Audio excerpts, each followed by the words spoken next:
महादेव्याः कुक्षिरत्नं सप्ततीतरवाग्मिचं श्रीराजचन्द्रमहं वन्दे तत्त्वलोचनदायकं प्रभुतत्त्वलोचनदायकम् ॐ सजात्मशोभ्रं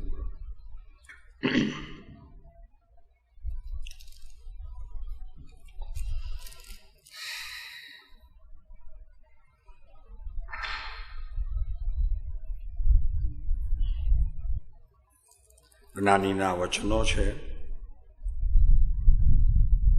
કે સર્વ પ્રકાર સર્વ એટલે જેટલા પરિણમનરૂપ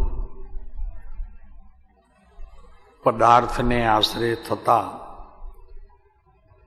જે કંઈ પર્યાયમાં પરિણમન થાય એ બધો સર્વ પ્રકાર.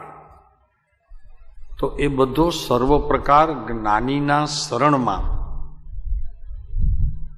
બુદ્ધિ જ્ઞાનીના શરણમાં રાખી અને નિર્ભયપણાને પ્રાપ્ત થઈ, નિખેધપણાને પણ પ્રાપ્ત થઈ, બસ એને ભજવાની જો પોતામાં ખરેખર જો ધૂન લાગે તો આત્માનું ત્યાર પછીનું કોઈ કાર્ય બાકી ન રહે.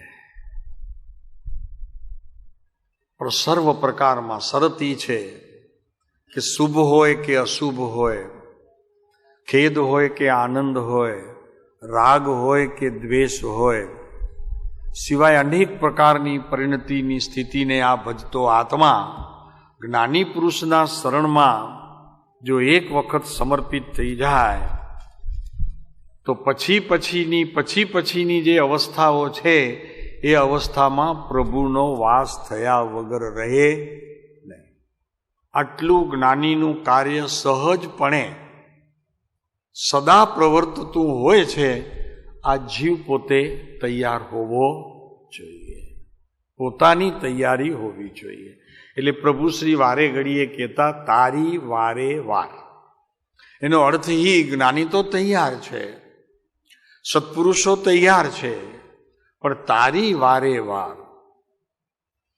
એટલે એનો અર્થ કે તું જો તૈયાર છે તો જ્ઞાની તૈયાર છે કે નહીં એ વાત તને લક્ષ્યમાં લેવા જેવી નથી, કેમ કે તો એ તો જ્ઞાનીનું લક્ષણ છે.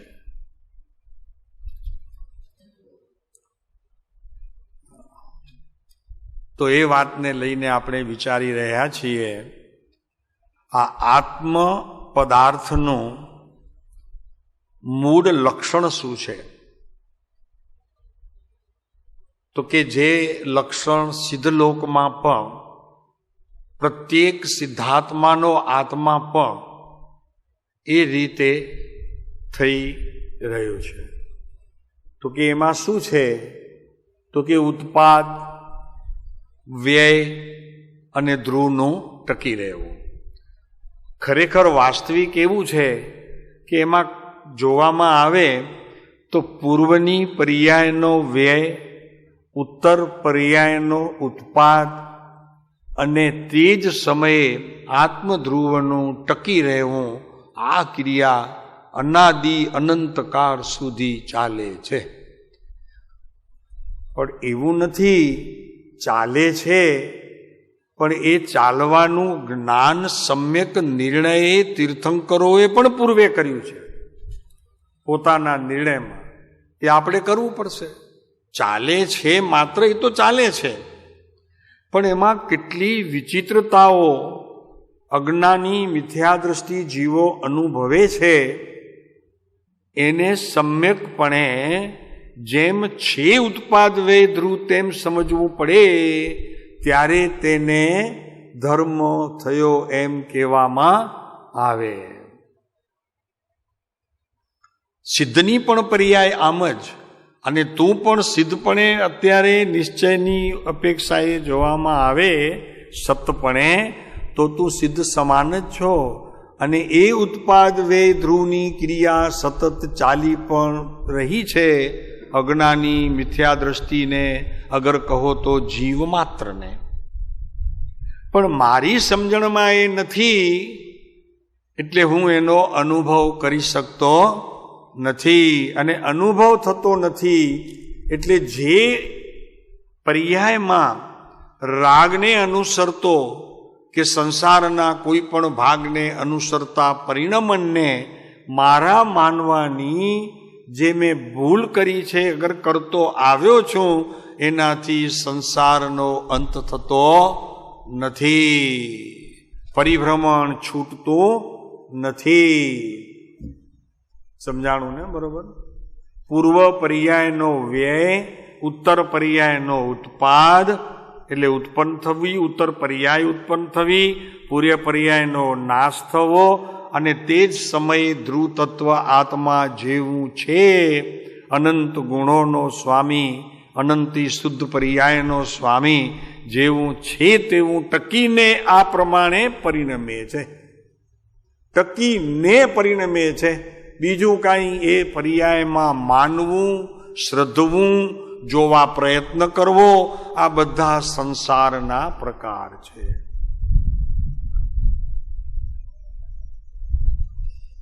એની ક્રિયા ઉત્પાદ વ્યયવંત છે પર્યાયમાં. જો હવે એને જાણવું હોય ને તો આપણને જરી અહીંયા કૃપાળુદેવના વચન જ જોઈએ કે આના માટે કૃપાળુદેવે કાંઈક લખ્યું છે કે નહીં. 765 પાનું.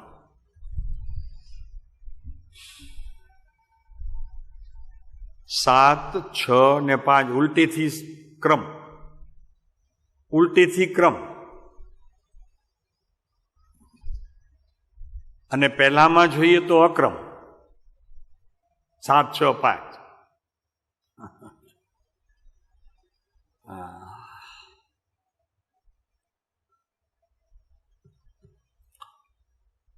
બરોબર. પહેલો જ બોલ જોવા જેવો છે.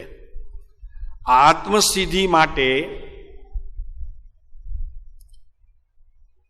કાલે બોલ્યા તો હતા આત્મસિદ્ધિ,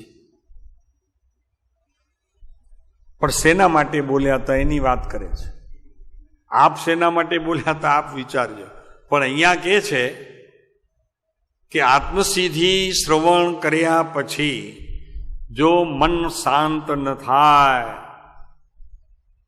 જ્ઞાન બહાર દોડતું અટકી ન જાય અને ભીતર પ્રવેશીને આત્માના સ્પંદનોને જગાડે નહીં તો તમે આત્મસિદ્ધિ કરી નથી.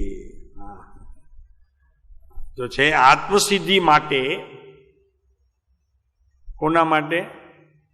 આ કાલે બોલ્યા 142 ગાથા એ નહીં, આત્માની સિદ્ધિ માટે. ભાઈ સમજાય છે ને?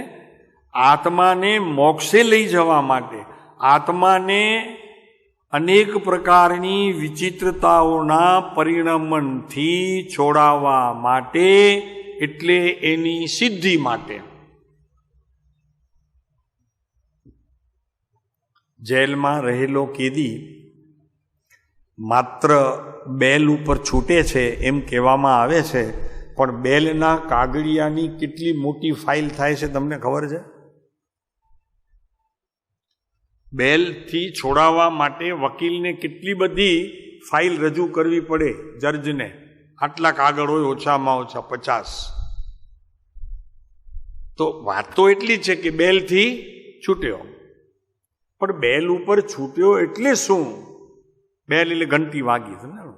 પણ ઘંટી વાગી એના પૂર્વની જે ક્રિયાઓ થઈ, એટલે કે બેલ ઉપર છોડવા માટે વકીલને જેટલી મહેનત કરવી પડી છે એ મહેનતનું ફળ એને છૂટવા માટે છે. એમ અહીંયા આત્મસિદ્ધિ માટે દ્વાદશાંગીનું જ્ઞાન જાણતા ઘણો વખત જાય. 142 ગાથા બોલતા પોણો કલાક જાય. પોણા કલાકમાં આત્મસિદ્ધિ થઈ ગઈ? અમે પૂછીએ બાર તો કે થઈ ગઈ, તો કે હા સાહેબ થઈ ગઈ. થઈ ગઈ આત્મસિદ્ધિ થઈ ગઈ. અને પછી એનું ફળ બતાવે છે કે જે થઈ ગઈ કે છે તો એ ક્યારે કે જ્યારે એકમાત્ર શાંતપણું સેવ્યાથી, છે શબ્દો મન, બુદ્ધિ અને ચિત્ત. આત્માના અનુભવની વાત ન કરીએ તો મન, બુદ્ધિ અને ચિત્ત આકુળતા રહિત થાય, વ્યાકુળતા રહિત થાય, આદિ વ્યાધિથી રહિત થાય, અને એમ થવું જ જોઈએ. જો ન થયું તો આત્મસિદ્ધિનું પઠન પણ થયું નથી. અગર કોઈ બી શાસ્ત્ર, આત્મસિદ્ધિ શું, કોઈ પણ શાસ્ત્ર બધા આત્મા માટે જ છે. આચાર્યોએ જેટલા સૂત્રો પ્રતિપાદન કર્યા હોય એ બધા મુક્તિ માટે જ છે.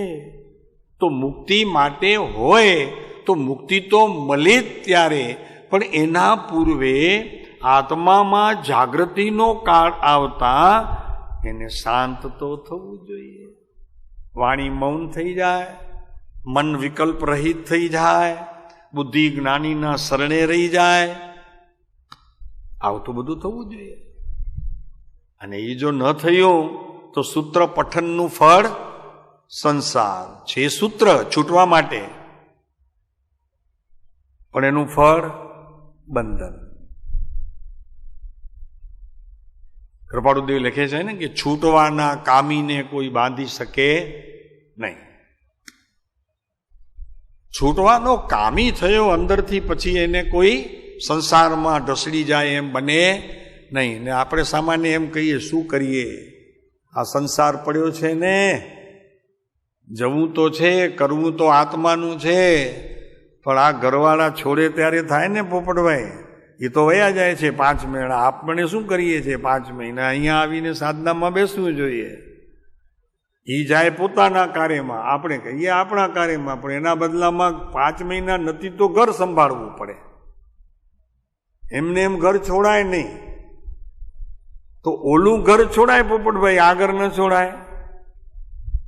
સંસારથી પરિપૂર્ણ અત્યારે ભરેલો ભરપૂર આમ એ ન છોડવું જોઈએ. અને એ જો નહીં છૂટે તો એક વખત આ છોડીને તમને ચાલ્યું જશે. શરીર તો કાંઈ રહેવાનું નથી, આ ઘર કાંઈ રહેવાનું નથી. તમે એક વખત કહી તો બતાવો કે એ 5 મહિના ત્યાં કરે છે અમારી બેન, તો તમે અહીંયા 5 મહિના અહીંયા તો કરો. કે અમે કહીએ કે બેન ત્યાં કરે છે પણ ભાઈ તો અમારા પાસે છે. હા, એમ અમે કહી શકીએ જીગરથી. વિજય બરોબર છે? હા, પણ ઘર છૂટે નહીં.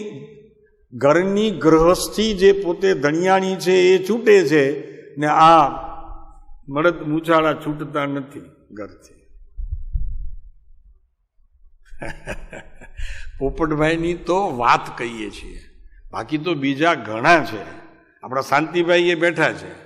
હા, શાંતિભાઈ હમણાં ઠીક થોડું કંઈક વળી ચાલ પકડી છે ભરતને કારણે, દીકરાના કારણે. ને તે તો પહેલા એ ઠંડા હતા. પર્યુષણમાં 8 દિવસ અહીંયા કહીએ રહો, જગ્યા હતી તો કે સાહેબ બધા ઘરમાં કેટલા આવતા હોય દિવસમાં, કાગડિયા ને એક આપતા હોઈએ ને બીજા લેતા હોઈએ ને ત્રીજા વળી પાછા બનતા હોય. બરોબર? એક વકીલ પાસે બનતા હોય, એક વકીલના પહેલા 8 દિવસ પહેલા આવ્યા હોય કોઈકને આપતા હોઈએ, અને વળી પાછા એમની પાસેથી કંઈક લેતા પણ હોઈએ.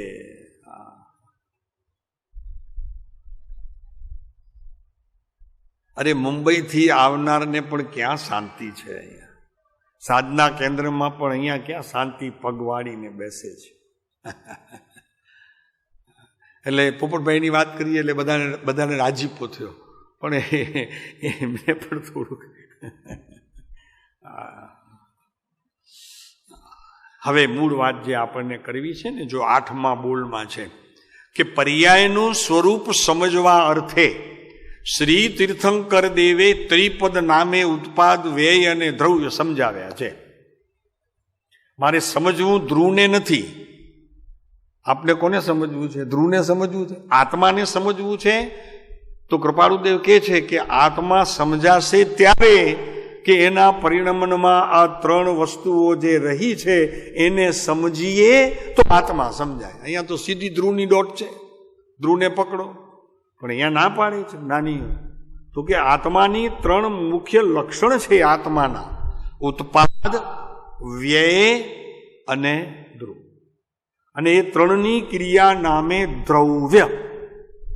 દ્રવ્ય, દરેક દ્રવ્ય દ્રવ્યપણે દ્રવ્ય છે, તેમાં ઉત્પાદ વે ધ્રુવ, ઉત્પાદ વે ધ્રુવ. આપ તો કહેશો આત્મા એમ કરે છે, તો કે ના, આત્મા તો કરે જ છે, પણ એની સાથે બીજા દ્રવ્ય પણ. એક માટીનું નાનું રજકણ જે આપણને નરી આંખે દેખાય નહીં, એમાં પણ ઉત્પાદ વ્યય દ્રવ્ય, ઉત્પાદ વ્યય દ્રવ્ય, ઉત્પાદ વ્યય દ્રવ્ય થઈ રહ્યું છે. મારામાં પણ એમ જ થઈ રહ્યું છે. અને હું જેને ભગવાન માનું છું એવા તીર્થંકર પરમાત્મા અહીંયા પ્રત્યક્ષ બેઠા શ્રીમંદર ભગવાન, એમની પણ આ જ ક્રિયા ચાલી રહી છે. અને સિદ્ધમાં બિરાજનારો પ્રત્યેક જીવાત્મા, એની પણ આ ઉત્પાદ વ્યય ધ્રુવ, ઉત્પાદ વ્યય ધ્રુવ, ઉત્પાદ વ્યય ધ્રુવ, આ ક્રિયા તો ત્યાં ચાલી રહી છે, જે અત્યારે મારી પાસે ચાલી રહી છે. નિગોદના જીવને ચાલી રહી છે, એકેન્દ્રી સૂક્ષ્મ જીવોને પણ ચાલી રહી છે, ત્રસ જીવોને પણ ચાલી રહી છે. એટલે કે જીવ માત્રને ચાલી રહી છે એમ મને પણ ચાલી રહી છે, તો મારે તેને સમજવું જોઈએ. એને સમજીને, એટલે એ છે પર્યાય. ઉત્પાદ વ્યય ધ્રુવ છે પર્યાય. સમજાણું?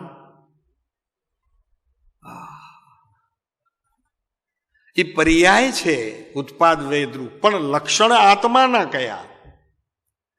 અને ખૂબી એ છે કે ત્રણેય પાછા સ્વતંત્ર છે, એક સમયની અંદર પરિણમે છે. હવે આવા પદાર્થને હું લક્ષ્યમાં લઉં એના બધા પડખાથી, ત્યારે મને એ ઉત્પાદ વ્યય દ્રવ્ય દ્વારા આત્માનું ભાન થાય, સમ્યક દર્શનનો વિષય થાય. અન્યથા તે વિષય થવો દુર્લભ છે, કઠણ છે. એમને એમ ધ્રુવ પકડાશે નહીં.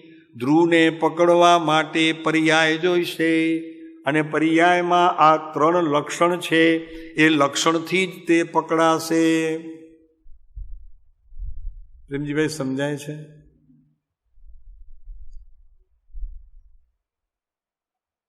જેમ શેરડીનો રસ મીઠો છે એમ ચાખવાથી ખબર પડે, બરોબર છે. પણ શેરડીના ઉપરના જ્યાં સુધી ઓલા છોતરા ઉપાડ્યા ન હોય ને ચાખીએ તો સ્વાદ આવે નહીં. એમ આંબલી છે, આંબલીનું ઉપરનું પડ જે આવે એને તોડીએ પછી ખટાશ છે, તો ઉપરનું પડમાંથી તપાસતા એમાં ખટાશ કાંઈ આવે નહીં. આ તો દ્રષ્ટાંત ખાલી બતાવવા માટે. એમ અહીંયા આ આત્મદ્રવ્યના આ ઉપરના ચોસલા છે, એ ચોસલા તોડવા નથી, પણ એ પર્યાયમાં પરિણમે છે તેનું જ્ઞાન કરવું છે. સમજાણું? હા, પોપટભાઈ સમજાય છે? આ બધા વ્રત જપ તપ કાંઈ એમાં ઠેકાણા લાગે એવું નથી. આમાં કાંઈ વળે નહીં. હા, વળે ખરું, એમાં શુભ ગતિ મળે, દેવલોક મળશે, ઉત્તમ મનુષ્ય ભાવ મળશે, પણ પાછા વળી રણમાં, રણમાં પાછા રણમાં. થોડોક સમય રણમાં ક્યાંક વળી પાછું ઓલું દેખાય કિનારે, રણના કિનારે પેલા ઝાડ ને કંઈક થોડુંક એવું ખ્યાલ આવે, બાકી તો કાંઈ જ નથી. બરોબર, આ જાણે સિદ્ધિ છે. હવે આગળ કે છે કૃપાળુ, દ્રવ્ય ધ્રુવ સનાતન છે. હવે જે સનાતન હોય એ અનુભવ રૂપ ન થાય. સનાતન છે તેનું જ્ઞાન સમ્યકપણે નિર્ણય રૂપ થાય કે હું ધ્રુવ તત્વ છું. બરોબર છે શાંતિભાઈ? સમજાય છે? ધ્રુવનો નિર્ણય થાય, પણ ધ્રુવ પરિણમે નહીં. શું વાત કરો છો? ધ્રુવ પરિણમ્યા વગર એની ખબર કેમ પડી? ધ્રુવની તો ક્રિયા તમે કરી, કેમ કે ઉત્પાદ અને વ્યયને જાણ્યા તો ધ્રુવને જાણ્યા એમ કહેવામાં આવ્યું ને એના તરફ પ્રયાણ કર્યું. જે જાણવા પ્રયત્ન થયું તે ધ્રુવ નથી, એ પર્યાય છે. નહીં સમજાણું? આત્માને જોવા માટે જ્યાં પ્રયત્ન કરો છો તે જોવારૂપ જેટલી ક્રિયાઓ થાય છે એ બધી એની અવસ્થાઓ છે આત્માની. ઓહો, તો જે આત્માની અવસ્થાઓ છે તે પર્યાય છે. તો ધ્રુવ પરિણમ્યો એમ એક સમયે વ્યવહારલક્ષીએ જો એને આરોપ આપીએ તો તે સ્વીકારશે કે આરોપ મને કબૂલ છે, આરોપ કબૂલ છે, હું સ્વીકારીશ. ધ્રુવ કે છે આરોપ સ્વીકારીશ, કેમ કે તમે જેટલું મારા માટે કરશો એ બધું પર્યાય દ્વારા થશે. હું તો ધ્રુવ ખૂંટો છું, પણ થશે બધું પર્યાય દ્વારા. મને કબૂલ. સિદ્ધની પર્યાય એક સમયની છે, એવી અનંત સિદ્ધની પર્યાયો દ્રવ્યમાંથી આવશે એટલો આરોપ મને કબૂલ છે. કેમ કે તમે દ્રષ્ટિને સાધ્ય કરો છો એટલું પણ એ મારા માટે ઉત્તમ છે. એ બધી મારી અવસ્થાઓ છે, પણ એ અવસ્થાનો હું સ્વામી નથી, એનો માલિક નથી. પણ તમે કહો છો કે અમે દ્રષ્ટિ કરીને તને સાધ્ય કર્યો તો અમને કબૂલ છે.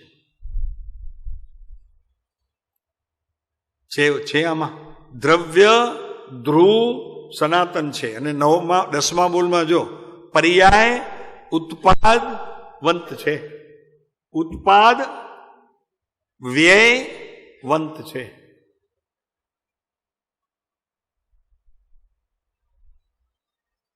સાહેબ આ બધું હું છે, પણ આટલા સમય સુધી તો કાંઈ ખબર નહોતી પડતી. ઓલા મા સતીજીઓ બેસે ને વળી કાંઈ કે તો હાથ જોડીને ઊભા થઈ લઈએ, પચખાણ લઈ લઈએ. આ બધું હું છે, પણ આ બધું આત્માની વાત છે ને મેળવવા માટે આ બધું છે. તો કે હા ભાઈ, એના મૂળ આ લક્ષણ છે. આપણે નથી કહેતા કોઈ અભિમાની માણસ હોય ને, પ્રેમજીભાઈ, અભિમાની માણસ હોય ને તો એની પાસેથી કામ કઢાવવું હોય ને તો શું કરવું જોઈએ પ્રેમજીભાઈ? સાચું કહેજો, ખોટું નહીં બોલતા અહીંયા બધાની વચમાં. શું કરવું જોઈએ? એના ગુણગાન ગાવા જોઈએ. લ્યો, એમને ખબર, તમને ખબર છે? આ એના ગુણગાન કરવા જોઈએ. તો શું થાય? આપણું કામ થઈ જાય.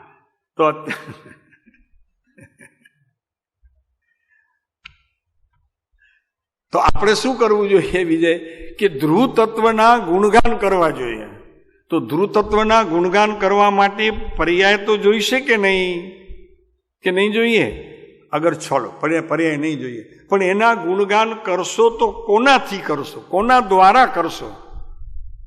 તો કે વ્યવહાર દ્વારા. તો વ્યવહારમાં પર્યાય આવે કે નહીં? જેટલું કહેવાય એટલું બધું પર્યાય સ્વરૂપ, કહેવાય એટલું બધું પર્યાય સ્વરૂપ, કરાય એટલું બધું પર્યાય સ્વરૂપ, થાય એટલું બધું પર્યાય સ્વરૂપ, ન થાય એટલું બધું પર્યાય સ્વરૂપ, ન કરાય એટલું પણ બધું પર્યાય સ્વરૂપ, જણાય એ બધું પર્યાય સ્વરૂપ, ન જણાય એટલું પણ બધું પર્યાય સ્વરૂપ. મારો સાલું ગજબ છે. આ આત્મા કેવો છે!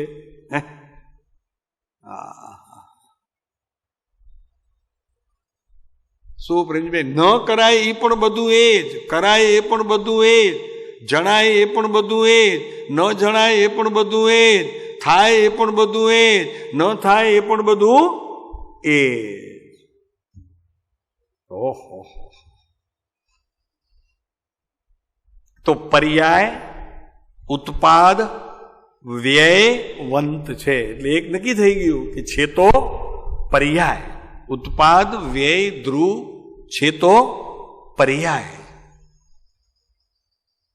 તો પર્યાયથી ધ્રુવ સિદ્ધ થાય તો એ 3 ઉત્પાદ વ્યય ધ્રુવમાં પર્યાય સિદ્ધ થતા આત્મદ્રવ્ય ધ્રુવ છે તે સિદ્ધ થયું કે નહીં?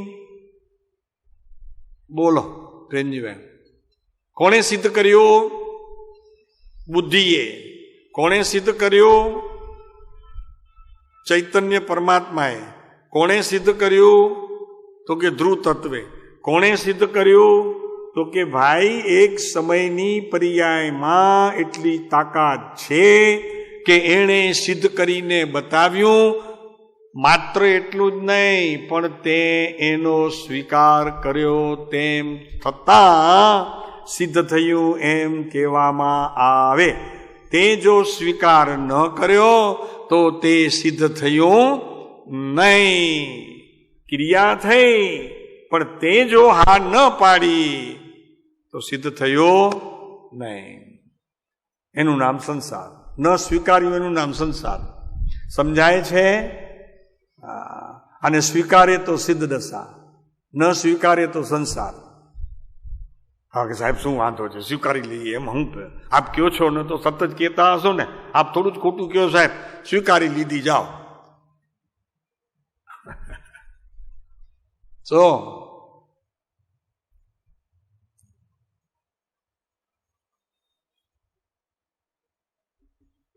પદ મળે ને, પદ સ્ટેજ ઉપર જઈએ તો કોઈ કંઈક પદ મળે ને, મારા પહેરાવે ને શાલ પહેરાવે, થઈ ગયો, થઈ ગયો, એટલાથી પદ મળી ગયો. પણ પદ મારું અત્યારે પ્રમુખનું છે, પણ પ્રમુખ તરીકે તમે લોકો બધા સમજો નહીં. તો આપણા પ્રેમ પોપટભાઈ કહે છે કે હું તો મૂર્ખ છું, પરમુખ મૂર્ખ. હા એમ કે પોપટભાઈ કે અમારા તો કે અમારું માનો ક્યાં છો, માટે મૂર્ખ, અમને મૂર્ખ બનાવો છો. તો પદ મળ્યું, પણ પદનું કાર્ય જો ઉલટું થયું તો શું થયું? સમજાણું કે નહીં? એમ અહીંયા હું ધ્રુવ તત્વનું પદ તો પર્યાય આપ્યું, ઉત્પાદ વ્યય અને દ્રવ્યની શક્તિ દ્વારા, એના ગુણ દ્વારા. એને તો હા પાડી કે હું તો દ્રવ્યનો ખજાનો છું, ત્યાંથી આવી છું, તમારે સ્વીકારવું હોય તો સ્વીકારો, નહીં સ્વીકારવું હોય તો કાંઈ નહીં. હવે જો સ્વીકારી લીધું એને પોતાના જ્ઞાનમાં તો મુક્તિના દરવાજા ખુલ્લા. અન્યથા ન સ્વીકાર્યું અને જ્ઞાનના ક્ષયોપશમની શક્તિમાં રાખ્યું તો સંસાર, તો પંડિત થાય, બહુ બહુ તો પંડિત થાય. બીજાને સમજાવી શકે. ભરી સભાઓમાં 10,000 માણસને પકડી રાખે, પણ 10,000 માણસને પકડવું સહેલું છે, પણ આ ઉત્પાદ વે ધ્રુવની પકડ લઈને આત્માને પકડવો અઘરો છે. 10,000 માણસ પકડાય સભામાં, હા એની પકડ લઈને બેઠો હોય, હે પણ આત્મા પકડવો અઘરો.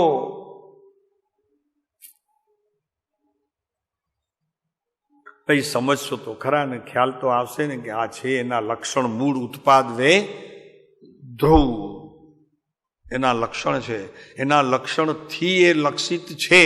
મારે તો એનું જ્ઞાન કરવાનું છે કે જે જ્ઞાન અત્યારે અનંત અનંત અનંત પદાર્થોને જાણવામાં જઈને જે ખંડ ખંડ ખંડ ખંડ થાય છે, એને અત્યારે અખંડ મારે સાધવો છે. તો આ ઉત્પાદ વ્યય દ્રવ્યથી મારે એને યથાર્થ જાણવાની વિધિ જ્ઞાનીઓ દ્વારા નિર્ધારિત કરવી જોઈએ, એનો નિર્ધાર કરવો જોઈએ.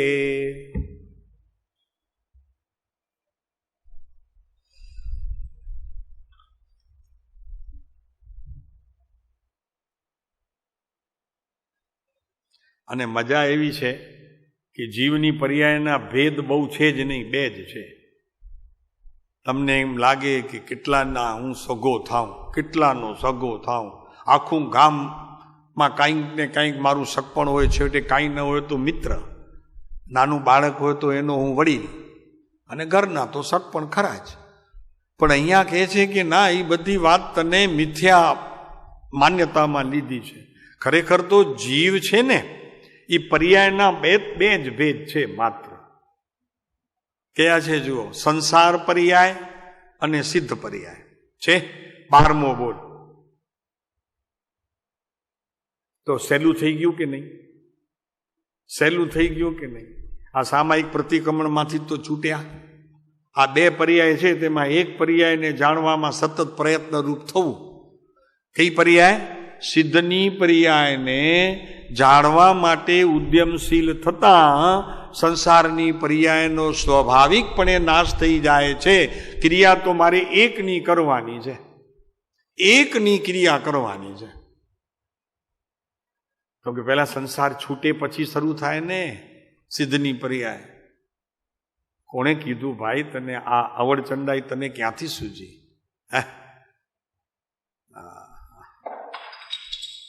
કે પહેલા બધું સ્થાનક અને ઉપાશ્રય અને મંદિરોમાં શું ચાલે છે એ જાણી લઉં અને પછી આ કરું ને.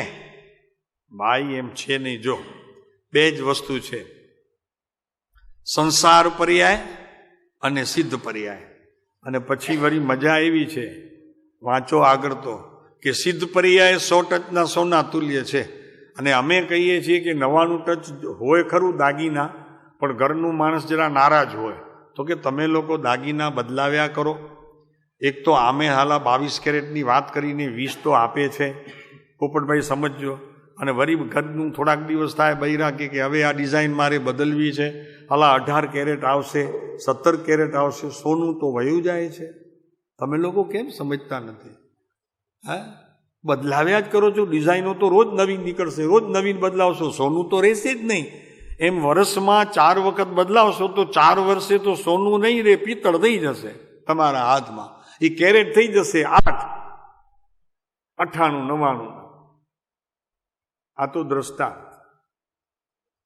પણ આ સંસારની ક્રિયા કરી કરીને આત્માને એવો રગવાયો કરી દીધો છે કે હવે એના સિવાય બીજું એને કાંઈ ગમતું જ નથી. કાંઈક થોડુંક આત્માનું કરી લે એટલે પાછું સંસારનું સૂજે, અને સંસારનું સૂજે એટલે પાછું એ સોનું ગળતું જાય. જેમ સોનું ગળતું જાય તેમ આત્મા પણ ગળતો જાય, ઘડતો જાય, ઘડાતો જાય, ઘડતો જાય, ઘડતો જાય, ધરતો જાય. ને જ્યારે આપણા હાથમાં એને પકડવાની સ્થિતિ આવે ત્યારે 100 ટચના બદલામાં આવે આપણા હાથમાં 8 ને 9 ટચ. પછી હું સૂજે? તો કે ચાલો જેટલું થાય તેટલું કરો, પ્રતિક્રમણ કરો, સામાયિક કરો, પોષદ કરો, થાય તેટલું તપ કરો, એકાસણા કરો, આંબીલની ઓરી પકડો, ઉપવાસ કરો, અને છેવટે કાંઈ ન થાય તો ઉણોદરી કરો, અને છેવટે એ ન થાય તો ભગવાનના 2 વખત દર્શન કરો, અને કદાચ એ ન થાય તો આત્માનું સ્મરણ લો. આવું બધું 6, 7, 8 ટચમાં રહી ગયું, બાકી બધું ધોવાઈ ગયું. પોરભાઈ સમજાય છે ને? આ તો સમજાય એવું થયું.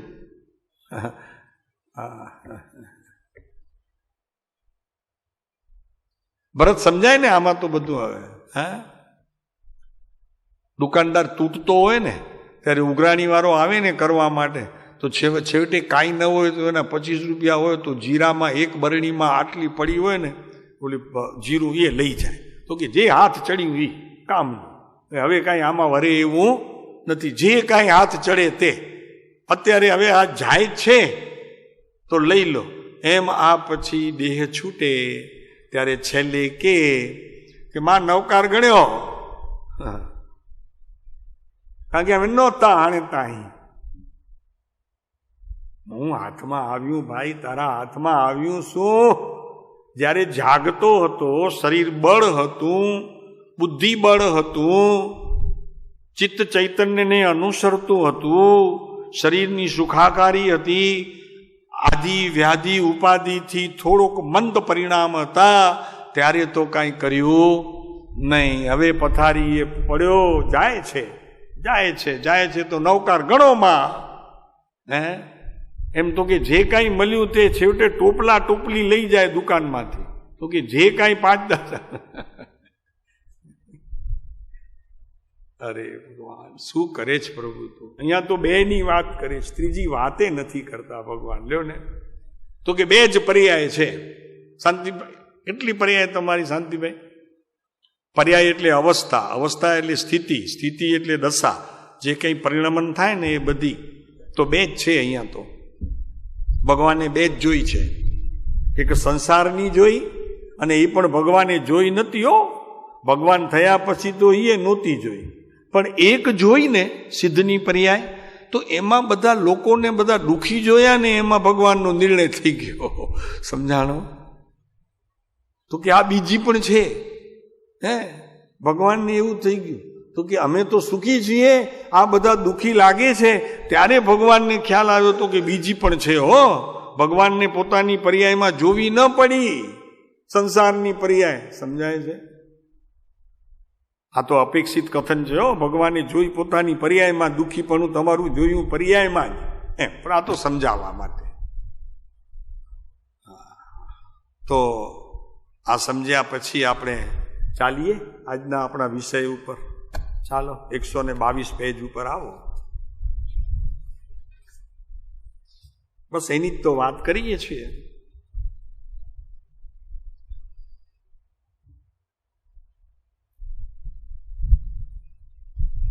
ખરેખર તો આ બધી જે વાતો થઈ એનો ટૂંકમાં સાર એ છે પ્રેમજીભાઈ કે તત્વનો અર્થ એ જ છે કે એકબીજાથી જોડાયેલો હોવા છતાં જે કંઈ પણ પરિણામ કરે છે એ તો સ્વતંત્ર કરે છે. જોડાયેલો દેખાય છે કે જોડાયેલો છે કહીએ તો વાંધો નથી, પણ જે પરિણામ થાય છે તે પોતે સ્વયં તેનો અધિકારી છે. આ દેહ અને આત્મા બે ભેગા છે, જ્ઞાન અને રાગ બે ભેગા છે. નહીં સમજાણું ને? તત્વનો અર્થ જ ખરેખર ઈ છે મોટો કે બે પદાર્થ કે બે થી વધુ પદાર્થ જેટલા પણ જોડાયેલા હોય તો તે જોડાયેલા હોય તેનાથી કાંઈ બન્યું નથી, તેનાથી કાંઈ બન્યું નથી. બે પદાર્થ એક થઈને કોઈ પણ ક્રિયા કરે એવું કઈ વસ્તુ બને એવું તો છે નહીં, કાંઈ બને નહીં. અને બને તો બે પદાર્થ જુદા હોય કે ત્રણ પદાર્થ જુદા હોય, દરેકનું સ્વતંત્ર કાર્ય અવસ્થામાં આવે આવે ને આવે, તેનાથી બધું બને. આ તત્વનું મૂળ, આ તત્વનું મૂળ. એટલે કૃપાળુદેવને જળ ભાવે જળ પરિણમે અને ચેતન ભાવે ચેતન પરિણમે. કોઈ એકબીજાને પરિણમાવતું નથી. હવે 5મો બોલ છે ને, ચોથો થઈ ગયો. તો આ રીતે અનાદિ જીવ સિદ્ધ થયો, જીવની સિદ્ધિ થઈ કે એમાં ઉત્પાદ અને વ્યય જે કાંઈ પણ થઈ રહ્યું છે તે પર્યાયમાં થઈ રહ્યું છે. અને પર્યાયમાં શું ક્રિયા થઈ રહી છે તો કે પૂર્વ પર્યાયનો નાશ, એના પછી પર્યાય એટલે ઉત્તર પર્યાયનો ઉત્પાદ અને ધ્રુવનું ટકી રહેવું. આ બધા બોલના કારણે જીવની સિદ્ધિ થઈ. જીવ એકલો છે. ઉત્પાદ વ્યય ધ્રુવ એની ક્રિયાથી એ જીવની સિદ્ધિ થઈ, બીજો કોઈ પણ સિદ્ધ થયો નહીં. એટલે ઉત્પત્તિ સંબંધીનો 5મો દોષ ગયો. નવું કાંઈ ઉપજ્યું નથી. એ જીવ ધ્રુવ તત્વમાંથી નવું કાંઈ ઉપજ્યું નથી, એટલે અહીંયા જીવ સિદ્ધ થયો. જરી સમજવું મુશ્કેલ છે, કઠણ પડે છે.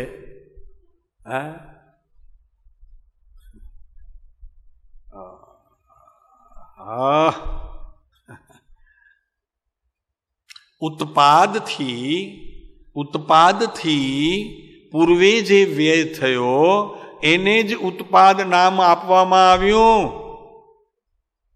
અને એને જ ધ્રુવ નામ આપવામાં આવ્યું.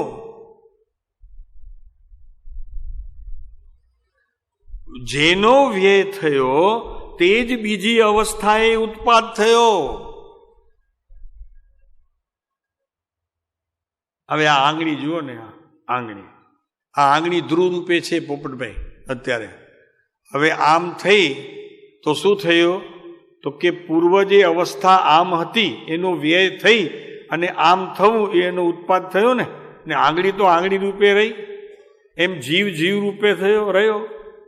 બીજેથી આવ્યો જીવ ગમે ત્યાંથી, સંસારમાંથી, 14 રાજ લોકમાંથી, તો જીવ રૂપે ટકી રહ્યો. એની પૂર્વની પર્યાયનો નાશ થયો, તો નાશ થયો એમાં એનો નવો ઉત્પાદ થયો. દેવલોકમાં હતો અને મનુષ્ય પર્યાયમાં આવ્યો. દેવલોકમાં હતો ને મનુષ્ય પર્યાયમાં આવ્યો તો કોણ આવ્યો? શાંતિભાઈ, કોણ આવ્યો? આવ્યો કોણ? જીવ. બરોબર. તો જીવ પહેલા કોણ હતો? દેવલોકમાં દેવ હતો. બરોબર. અને પછી શું થયું? તો કે હવે મનુષ્યપણે આવ્યો.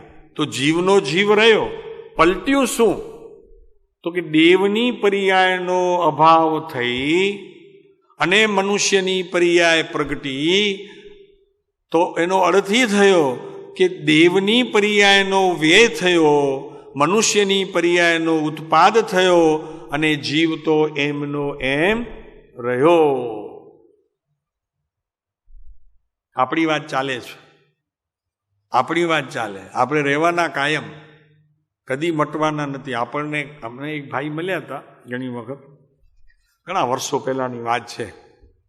તો એક ભાઈએ કીધું અમને, તો કે હાલું આ જીવ હોય તો ધર્મ કરવો પડે ને, અને જીવ હોય તો સંસાર માંડવું પડે ને, સાલા જીવને જ મારી નાખીએ. હવે એવી કોઈ મને કે દવા બતાવો ને સાહેબ, તો કે હાલું જીવ જ જોઈએ નહીં કે આ ઉત્પન્ન થવું ને મરવું ને, એને વળી ધર્મ શીખડાવવો ને, ન શીખીએ તો વળી ઠપકા મળે ને, વળી પાછો સંસારમાં, એના કરતાં જીવને જ મારી નાખીએ. બરોબર શાંતિભાઈ? આ કીધું તું હો.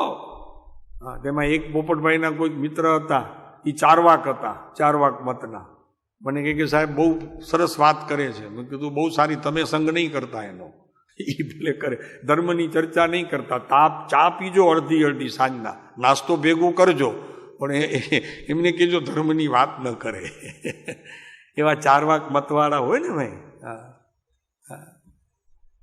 તો આ કયો મત કહેવાય? હવે હાલું જીવને જ મારી નાખો.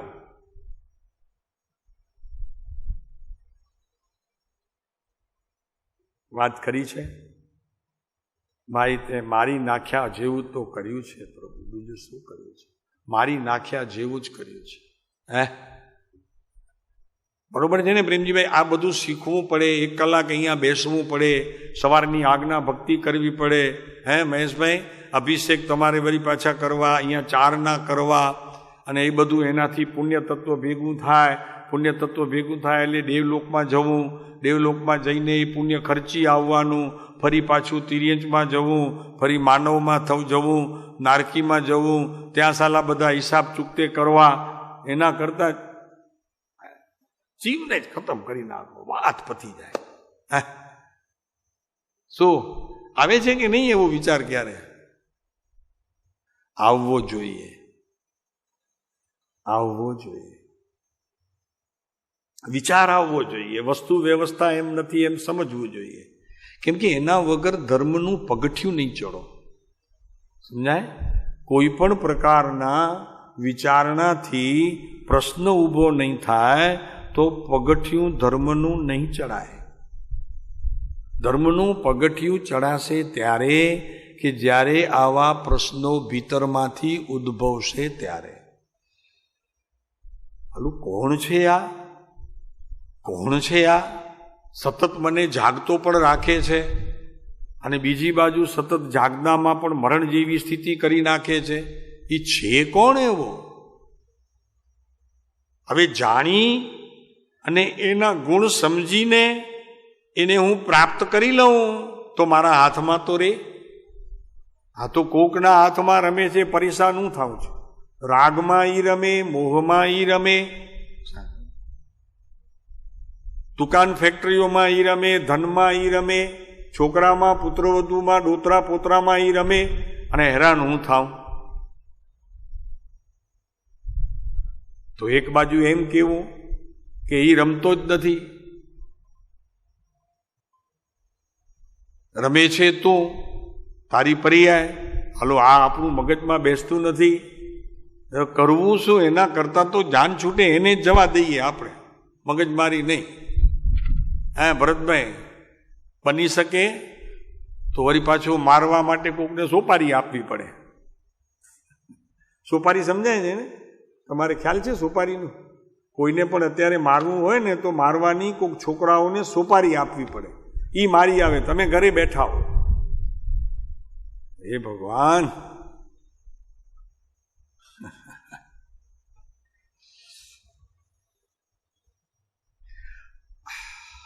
ભાઈ એમ નથી, ભલે તત્વ 9 હોય પણ છે તો એકના, એક માના દીકરા છે. 9 તત્વો પણ છે તો એક માના દીકરા, આત્મ તત્વના બધા દીકરા છે. અને તમે પણ ખરેખર એકના જ છો, મટી જવાના નથી, એકના રહેવાના છો, 9ના રહેવાના નથી. એનો ભેદ કરો, ભેદ કરો તો અભેદને પામશો. તમે કદી મટવાના નથી એવા તમે છો. વિચાર કરો, ઓલો ભાઈને જવા દો. હવે તમે કદી મટવાના નથી, મટવું તમારો ધર્મ નથી, જીવંત રહેવું તમારું ધર્મ છે. સદાય જીવંત છો. અરે રહેવું પણ નથી, માત્ર માનવું છે. એ હું સિદ્ધ સમાન છું એમ ઠોસપણે એક વખત માન્યતા કરી લેવાથી કાંઈ કરવાનું પણ આવતું નથી. એક માનતા નથી. હું એક છું, સિદ્ધ છું, સમજે તે થાય. કૃપાળુદેવ શું કહે છે? જે સમજે તે થાય. સર્વ જીવ છે સિદ્ધ સમ. બનારસી દાસ કહે છે સિદ્ધ સમાન પદ મેરો. સિદ્ધ સમાન હું છું. હા તો પાડ એક વખત. હા એ નથી પાડવી. હા તો અનાદિ જીવ સિદ્ધ થયો. આ રીતે અનાદિ જીવ સિદ્ધ થયો. રેસે રેસે રેસે ને રેસે. એટલે એનું કોઈ નવું ઉત્પાદ થયું એ સંબંધીનો 5મો દોષ ગયો. 4 તો કાલે ગયા હતા, આપ નહોતા. સારું થયું, દોષમાં કોણ બેસે. 6, ઉત્પત્તિ અસિદ્ધ થઈ. એટલે કોઈ પણ નવું કાંઈ ઉત્પાદ થયું નહીં જીવમાંથી. જીવમાંથી કંઈ નવું ઉત્પાદ થયું નથી. પણ આ બાબો આવ્યો તો કોના ઘરે આવ્યો? એ નવું ઉત્પન્ન ન થયું? તો કે બાબો બાબામાં અને એનું શરીર એમાં, અને એના પ્રત્યેનો ભાવ એ મારામાં. શું કીધું? તો પછી આ પેંડા વેચે તો કે એ પેંડામાં. અરે એટલું જ નહીં પ્રેમજીભાઈ, તે સમયે જે ખુશી થાય છે ને, તો ખુશીમાં, આત્મામાં નહીં. આનંદ થાય ને તે વખતે. આજે બપોરે હશે ને, ત્યાં બપોરે હશે ને બધું. આજે કેવા આનંદમાં હશે. લગ્નમાં જાય છે ને બધા, તો લગ્નમાં જાય તો કેટલું આનંદ કેટલું હોય ત્યાં. તો એ આનંદમાં, લગ્નમાં વરઘોડિયા બધા બને હોય, બને વરઘોડિયામાં. બીજાને કાંઈ લાગે વળગે નહીં, બધા પાછા આવી જશો. હા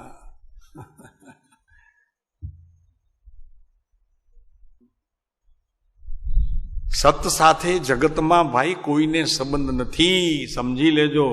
આ જ્યાં માન્યતા ચાલે છે ને, એ માન્યતા સતને કુટસ્થ માનીને ચાલે છે. એમાં ઉત્પાદ વે ધ્રુવનો સ્વીકાર કરતા નથી. એવો 4 વાક મિશ્ર મત છે. હા, એને પૂછવામાં આવ્યું, હમણાં આવશે 4 વાક મતની વાત, મિશ્ર વચન.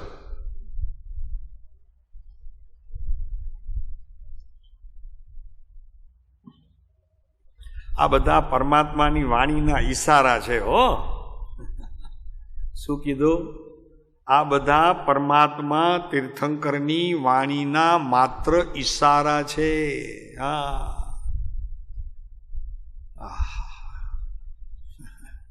આવું છે શાંતિભાઈ. ધર્મ તો આ છે. બાકી બધી જેટલું વિશ્વમાં કરાતું છે ને, તો તેટલું આત્માને ધરાતું નથી. એ બધું કરાતું છે, ધરાતું છે જ નહીં. તો કે એમ કરતા કરતા ધર્મ થશે કે નહીં થાય? તો કે હા, આજે મેં સવારના લીમડો પીધો. અમારા ભાણજીભાઈ રોજ અમને લીમડો પીવડાવે. એવું મોઢું ખાટું થઈ ગયું, એવું ખાટું થઈ ગયું, પણ તરત વાત યાદ આવી. મેં કીધું અન્ય ધર્મીઓ કહે છે ને કે શુભ ભાવ કરતા કરતા શુદ્ધ થઈ જશે. તો મેં કીધું આ લીમડો ખાતા ખાતા સાકરનો સ્વાદ આવી જશે. અને આમ પછી વળી બીજી એ વાત ખ્યાલ આવી. મેં કીધું કીડીઓ બહુ આવે છે આના ઉપર, લીમડા ઉપર, એટલે એને મીઠાશનો અનુભવ થતો હશે. જીભ જેની ટૂંકી હોય ને, જીભ જેની ટૂંકી હોય એને કહે છે કે સાકરનો સ્વાદ થોડી વાર રહીને આવે. આપને કેમ છે બધાને? તપાસ કરી છે કોઈ દિવસ? તો કે તમે ખાઓ અને પ્રેમજીભાઈ ને મહેશભાઈ બંને ખાજો ભેગા, અને પછી નક્કી કરજો કે સ્વાદ તને મીઠાઈનો આવ્યો તો એના હજી તો ખબર નથી પડતી. સમજાણો? ઇલચીનો સ્વાદ ઘણાને મોડો આવે, ઘણાને મસાલાના સ્વાદ ઘણા મોડા આવે. એની જીભ ટૂંકી નથી, હા, પણ એની સ્વાદેન્દ્રિયનું જે પિંડું છે ને એ જરા નબળું હોય. એમ અહીંયા આત્માની ક્રિયા કરતા કરતા કરતા કરતા ક્રિયાનું જે પિંડું છે ને એ એવું બુઠ્ઠું થઈ ગયું હોય કે એ ક્રિયાનો ફળ આત્મા સુધી પહોંચે જ નહીં, એવું બુઠ્ઠું થઈ જાય.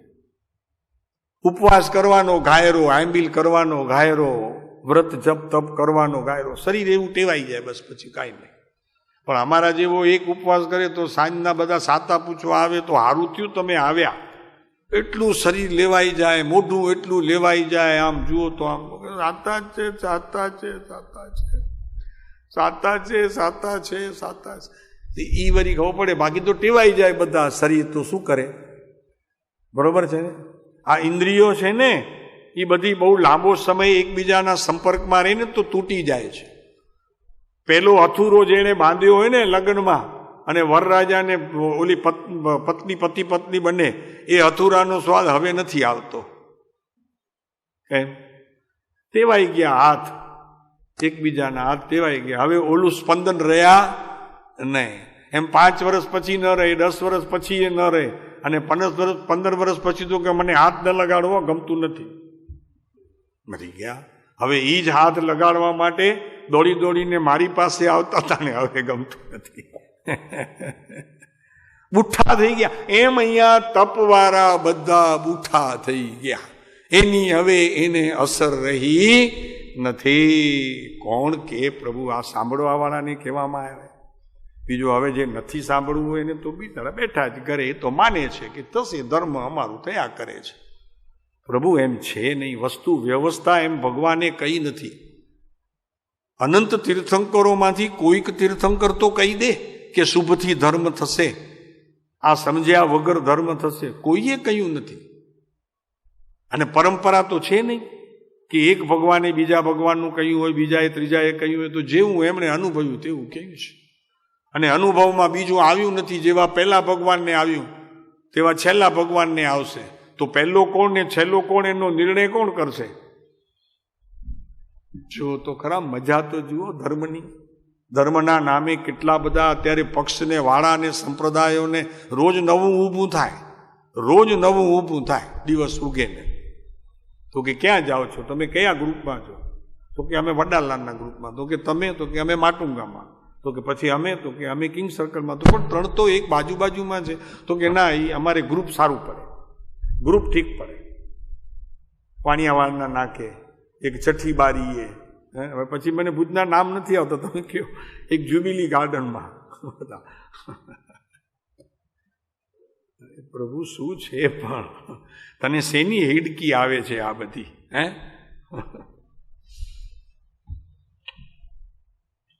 તો ઉત્પત્તિ અસિદ્ધ થઈ, કોઈ નવું ઉપન્યું નથી. માટે કર્તા સંબંધીનો છઠ્ઠો દોષ ગયો. જો પ્રભુએ કીધું આત્મા અકર્તા છે, ધ્રુવ તત્વ સદાએ અકર્તા છે. તો અહીંયા અકર્તાપણું, નવું કાંઈ ઉત્પન્ન થયું નથી એમાંથી પરમ કૃપાળુ દેવે આ વાત અહીંયા મૂકી દીધી કે કાંઈ નવું ઉત્પન્ન થયું નથી, માટે ઈશ્વર અકર્તા થયો. અન્ય ધર્મીઓને કહો, જાઓ ઈશ્વર અકર્તા થયો. અને તમે સમજો કે તમારો કર્તા સંબંધીનો દોષ ગયો. તમે એમ સમજો કર્તા સંબંધીનો દોષ ગયો, કોઈ કોઈનો કરતા નથી. ગજબ છે. હવે 7મું, ધ્રુવ આત્મા ટકી રહે અને સાથે વ્યય એનો નાશ, એમ જો લેવામાં આવે તો અબાધ થયું. કારણ કે હવે કાંઈ બાદ રહ્યું નહીં. કેમ કે નવું જો ઉપજ્યું જ નથી તો નાશ કોનો થયો? સમજાય છે? નવું જો ઉપજ્યું જ નથી તો નાશ કોનો થયો? નાશ થયો જ નથી. અને જો નાશ થયો નથી તો વસ્તુ અબાધ્ય છે, અબાધ્ય રહી ગઈ. જેવી છે તેવી રહી ગઈ, જેવી છે તેવી રહી ગઈ. પ્રવચન સારની અંદર 99 ગાથાથી 113 ગાથા સુધીમાં એકલા આ ધ્રુવ તત્વની વાત જે કરી છે તો જેવું તત્વ હતું તેવું અહીંયા 18 બોલમાં કૃપાળુદેવે સિદ્ધ કરી દીધું કે જાઓ આ છે, હાથમાં આપી દીધું. ક્ષયોપશમની શક્તિનો ભારો પોતે ઉતારી, ક્ષયોપશમની જ્ઞાનની શક્તિનો ભારો પોતે ઉપાડી અને એક અંશમાં બધું આપણને સમજાવી દીધું કે ક્યારે કોઈ વસ્તુનો કેવળ હોય ન નાશ, ચેતન પામે નાશ તો કેમાં ભળે તપાસ. પછી પૂદગલ પામે નાશ તો કેમાં ભળે તપાસ. વિશ્વમાં 2 પદાર્થ તો છે, ત્રીજો પદાર્થ તો છે એ આપણા માટે સહેજે ઉપયોગી થાય છે. એને કાંઈ કહેવું ન પડે. ધર્માસ્તી અધર્માસ્તી તો બહુ ડાયા છે. આકાશ એનાથી ઘણો ડાયો છે અને કાળ પણ એનાથી ઘણો ડાયો છે. ગાંડા આ 2 છે જગતમાં. આ 2 દ્રવ્ય ગાંડા છે. તેમાં એક ડાયો છે પણ પોતાને ગાંડો માને છે, અને એક તો બિચારો જડ છે, એને તો કાંઈ છે નહીં. જેટલું ગાંઠપણમાં કે આ મારું છે, મારું છે, મારું છે, તોય કાંઈ સમજે નહીં. હવે આ મને નથી જોઈતું તો ઘરથી બહાર કાઢે તોય બિચારો કાંઈ બોલે નહીં. બંગાળવાળા આવે એને આપી દે તો એમાંય કાંઈ બોલે નહીં. હા, કાંઈ ન બોલે. એક તો ખરેખર ગાંડામાં એક ડાયો પણ એક પોતે ગાંડો. હા, ઈ ડાયો થાય તો કંઈક કામ બને. આમ તો અમે કહીએ છીએ ને કે ગાંડા થવું પડે, પણ એ જુદી વાત હતી. ત્યારે વાત જુદી હોય ગાંડા થવાની. ત્યારે તો બુદ્ધિનો બહુ વિષય કરતા હોય ને ત્યારે અમે કહીએ કે બહુ ડાયા થામાં ગાંડા થાવ. ગાંડામાં મજા છે. મીરાએ કહેતી ગાંડામાં મને ગેલું લાગ્યું એમ કે મને કૃષ્ણ ડાઈ હતી ત્યારે કૃષ્ણને જોયા જ નહીં, આવ્યો જ નહીં મારી નજીક કૃષ્ણ. પણ જ્યારે ગાંડી થઈ હું કૃષ્ણ પાછળ, ત્યારે મને એ શોધતો તો ને હું મળતી નહોતી. હું છુપા છુપી રમતી હતી. કબીર કહે છે કે જબ मैं तुझको शोधता था तू मुझे मिलता नहीं था, अब मैं मेरे को मिल गया तो तू मुझे मिलता नहीं, और जब तू नहीं था तो मैं तेरे को तलाश करते करते थक जाता था तो तू मिलता नहीं था. अब मिल गया तो अब तू नहीं मिलता, मैं मेरे को मिल लेता हूं.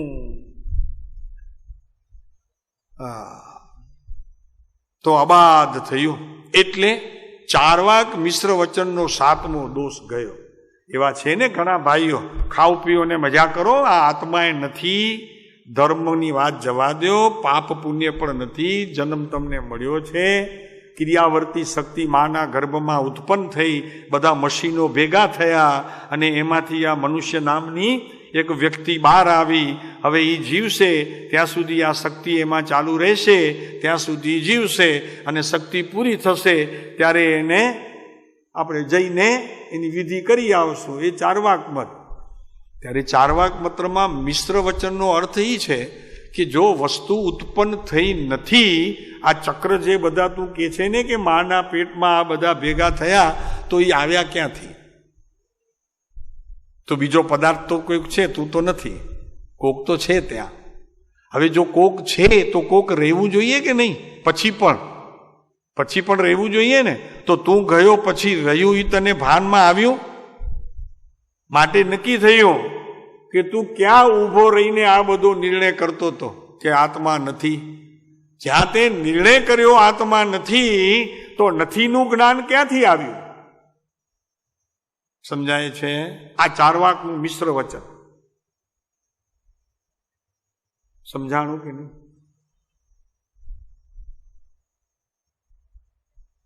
તે એમ કીધું કે આત્મા જેવો કોઈ પદાર્થ છે જ નહીં, ખાવો પીઓ ને મજા કરો. આ નિર્ણય તે ક્યાં ઊભો રહીને કર્યો એ તો કે, અને કયા તારા જ્ઞાનમાં આવ્યું? તો જો જ્ઞાનમાં આવ્યું તો નક્કી થશે કે આત્મા છે અને એમાં જ્ઞાન સ્વભાવ છે. તો તારી વાત રહી નહીં. આ મિશ્ર વચન થઈ ગયા બે. સમજાય છે? અભ્યાસ કરવો છે તમારે, જોવું છે તો કાલે કહીએ ચાર્વાક મતનું. મોક્ષ માર્ગ પ્રકાશકમાં 5મો અધિકાર છે, એમાં ચાર્વાક મતની વાત છે, જૈમિની મતની વાત છે, મીમાંસ મતની વાત છે, વેદાંત મતની વાત છે, બુદ્ધની વાત છે, જય દર્શનની વાત છે. પણ આપણને સમજવું એટલા માટે નથી કે આપણે એક વિતરાગ પરમાત્મા સિવાય કોઈને માનતા નથી. જો માનતા હો તો અભ્યાસ કરવા જેવો છે, અને જો નહીં માનતા, નથી જ માનતા એક કેવળ જ્ઞાન પરમાત્મા સર્વજ્ઞ વિતરાગ દેવ, એના સિવાય બીજો કોઈ નહીં, તો આપણને જરૂર નથી માનવાની, વાંચવાની એ જરૂર નથી, સમજવાની એ જરૂર નથી, સમય ગુમાવવાની એ જરૂર નથી. આમાં ન ગુમાવીએ કે બાપુ તું બહાર આવ ને યાર, આ બધી માથાકૂટ છૂટે. આ શ્રવણ કરવાની એ માથાકૂટમાંથી છૂટીએ અમે. બરોબર છે પ્રેમજીભાઈ? હા. તો એ ચાર્વાક મિશ્ર વચનનો 7મો દોષ ગયો. અહીંયા ભાઈ જુઓ, આ બધા કૃપાળુ દેવે જેટલા 18 બોલ હા નામાં ઉતારી, પછી જે 18 બોલ સિદ્ધ કર્યા, આટલી મહેનત કરી, આ 2-3 પાઠ મૂક્યા, એના પાછળનો ઉદ્દેશ એક જ છે કે કોઈ પણ ભોગે તું તારા આત્માને ઓળખ, એને ઓળખી એની સમીપ રહે, એને છોડ નહીં. સમીપ એની રે, સગા વાલા કુટુંબ સંબંધી એની સમીપતા છોડી દે. આ મારું ને આ તારું ને આ ઘર ને આ ફર્નિચર ને એની સમીપતા છોડી દે. હવે સમીપતા એની કર કે જે તારો પોતાનો પદાર્થ છે. એવા આત્મ પદાર્થમાં તું ડૂબ્યો રહે, જેથી તારું કલ્યાણ છે. બીજી વાત બધી જવા દે. ક્યાંય કલ્યાણ નથી. શુભમાં એ કલ્યાણ નથી, અશુભમાં તો કલ્યાણ છે જ નહીં. અરે કોઈ ક્રિયામાં કલ્યાણ નથી. કોઈ પણ પ્રકારની ગમે તેટલી ઉત્કૃષ્ટ ક્રિયા હોય ત્યાં પણ કલ્યાણ નથી. કેમ કે જેટલી ક્રિયા તું કરીશ તો તેનું પરિણામ આવશે, અને એ પરિણામ પ્રત્યેક બંધના કારણ છે. જેટલા કાંઈ પરિણામ છે એ બધા બંધના કારણ છે. માટે મુક્તિ તો એક જ રીતે છે કે આવા ઉત્પાદ વ્યય ધ્રુવને તારા જ્ઞાનમાં લઈ લે. તો કે કોઈ ઉત્પન્ન થયું નથી, કોઈનો નાશ થયો નથી. હું તો ત્રિકાળી ધ્રુવ ખૂંટો છું અખંડ, અને જે કાંઈ પણ થાય છે એને મારી સાથે સંબંધ નથી. આવું જ્ઞાનમાં નિર્ણય કર. થતું હોય તો થાય. કૃપાળુદેવનું બોલ યાદ કર કે બનનાર છે તે ફરનાર નથી, અને જે ફરનાર છે તે જે સમયે જે બને તે ઠીક છે. એમાં તારી ક્રમબદ્ધ પર્યાય પણ આવી જાય, 5 સમવાયના કારણો પણ આવી ગયા, કર્તા કર્મ કરણ સાધન અપાદાન સંપ્રદાયની કરણ પણ આવી ગયા, અને આ ઉત્પાદ વ્યય દ્રવ્ય પણ આવી ગયા. 9 તત્વનો પણ ભાર એક આત્મ તત્વે ઉપાડી લીધો, એ પણ બોજો 9નો બધો જવા દીધો. બધું આમાં આવી ગયું છે પ્રેમજીભાઈ. આ આખો સાર તો એ છે. નહીં એક માં અનેક રાચે, અનેક માં નહીં એક રાચે. અનેકમાં એક કેવું એ પણ દોષ છે. એક અનેકમાં રહે છે એ પણ ખોટું છે, પોતે પોતામાં છે. વાત પૂરી. લાખ બાત કી બાત દોલતરામ નિશ્ચય ઉર લાવો, છોડી સકલ દ્વંદ ફંડ આત્મ ધ્યાવો. નરસિંહ મહેતાને કેવું પડ્યું, ભગવાન કૃષ્ણની ખૂબ ભક્તિ કરી, ગાંડો થઈને નાચતો તો ત્યાં જુનાગઢમાં આપણે ઓલા કયો ચોક એનો ખાસ ચાચરનો ચોક, કે ચાચરનો ચોક, ત્યાં ઘણો નાચ્યો કૃષ્ણને લઈને. છેલ્લે સત લાદ્યું એમ લખ્યું કે આત્માને ઓળખ્યા વિના રે ભવના ફેરા નવી તળે રે. આત્માને ઓળખ્યા વિના ભવના ફેરા નહીં ટળે. એક ને એક વાત બે જેવી. 12 અંગને 14 પૂર્વનું જ્ઞાન પણ આ જીવે કર્યું છે. वह साधन भार अनंत कियो तदपि कछु हाथ हजू न पयो। अब क्यों न विचारत है मन से, कछु और रहा उन साधन से। तो कि बिन सदगुरु कोई न वेद लहे, मुख आगल है कह बात कहे। करुणा हम पावत है तुम की, वह बात रही सुगुरु गम की। अरे पल में प्रगटे मुख आगल से, जब सदगुरु चरण स्व आत्म बसे। तन से मन से धन से सब से, सदगुरु चरण सु प्रेम बसे। बस વાત પૂરી થઈ જાય છે। સમય થઈ ગયો। ઓમ પછી સમય વળી વિશેષ કહેશું। ઓમ